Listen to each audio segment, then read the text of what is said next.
Hello বন্ধুরা, এতক্ষণ ধরে তোমাদের সামনে লাইভ করলাম, ভিডিও করলাম, অনেক অনেক গল্প করলাম। এখন খুব খিদে পেয়েছে এবং খিদে পেয়েছে তো পাবেই। কেন বলো তো, আমার মেয়ে কদিন আগে পুরীতে গেছিলো, মেয়ে জামাই।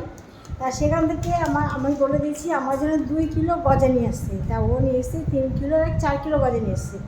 তা সেই গজার খিদেটা পেয়ে গেছে আমার, বুঝেছো।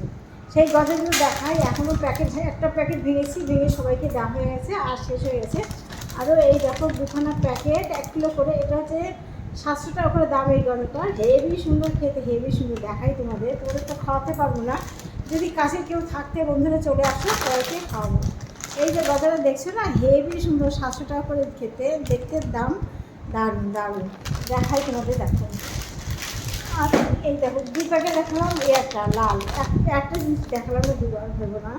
এটা লাল, দারুণ খেতে গজা। গজা, পুরীর গজা খেতে যে আমি কী ভালোবাসি তোমাদেরকে না বলে মানে বোঝাতে পারবো না, এত প্রিয় আমার। কেউ পুরীতে গেলে যদি শুনি, তাকে আমি টাকা দিয়ে বলি আমার জন্য 1 কিলো গজা নিয়ে এসো। দেখো অন্য কাউকে তো বলা যায় না 2 কিলো 3 কিলো গজা নিয়ে এসে, যেমন আমি মেয়েকে বলেছি, সবাইকে বলা যায় না। কেন বলো তো, বয়ে আনবে তো এত দূর থেকে, সেই জন্য আমি সবাইকে 1 কিলো করে বলি। আর আমার মেয়ে গেছে এখন 3 কিলো 4 কিলো গজা নিয়ে এসেছে, 1 কিলো ভাগ হয়ে গেছে আর 3 কিলো আছে। এই গজাটার দাম হচ্ছে 500 টাকা। এটা একজনকে দেবে, তাই মানে সেজন্য সে বলেছিল যে এই গজা নিয়ে আসতে, তার জন্য এই প্যাকেটের গজাটা নিয়ে এসেছে, বুঝেছি। আর আমাদের জন্য নিয়ে এসেছে 4 প্যাকেট, 1 প্যাকেট 2 প্যাকেট এই যে, আর তোমার 1 প্যাকেট ভাঙা হয়ে গেছে আর 1 প্যাকেট ভাঙছে সব। তোমাদের একটা প্যাকেটের গজা একটু ভেঙে তোমাদের দেখাই, একটা প্যাকেটের গজা একটু ভেঙে তোমাদের দেখাই।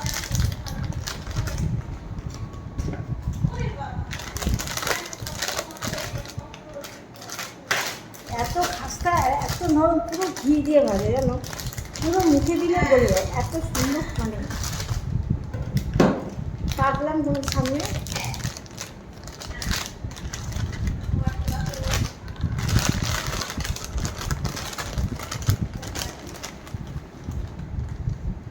দেখেছ কত বড়, এবং দেখো এইসব গজার ভিতরে কিন্তু চিনি নেই, দেখো চিনি নেই, শুধু চিনি শিরাতে ডোবানো ডোবানো আর তোলা। এগুলো খুব সুন্দর। আর যেগুলো একটু কম দামে, তার এগুলো আমারও খুব প্রিয়। কেন বলো তো, তার ভিতরে অনেকটা মিষ্টি দেওয়া আছে, চিনি দেওয়া আছে, এই জন্য সেই গজাগুলো আমার খুব ভালো লেগেছে। কিন্তু এগুলো কোনো গজা না, কিন্তু আমার মেয়ে আমার এটা খেতে ভালোবাসে, যেহেতু চিনি কম। ও যেহেতু একটু মোটা হয়ে গেছে, এই জন্য চিনিটা অ্যাভয়েড করে চলে। কিন্তু আমার ভীষণ ভালো লাগে মিষ্টি খেতে, বসে মিষ্টি যদি না পাই, শুনবে আমার গল্প। মিষ্টি ছিল ঘরে, সেই মিষ্টি নিয়েই খেতে বলেছি ভাত। আমার ঘরে সবসময় মিষ্টি থাকে, আর মিষ্টি ছাড়া আমি খেতে পারি না, সত্যি কথা। শোনো, আমার খাওয়ার পরে একটু মিষ্টি লাগবেই, বা খাওয়ার পরে একটু মিষ্টি লাগবেই, সেটা জেনে আমার হাজব্যান্ড সবসময় ঘরে মিষ্টি রাখে। আর এই গজাটা কী বলবো তোমাদের, দারুণ দারুণ, এত সুন্দর। তোমরা যদি কাছে থাকো চলে আসো, সবাইকে ভিডিওটি রাখলাম, ভালো থেকো, টাটা।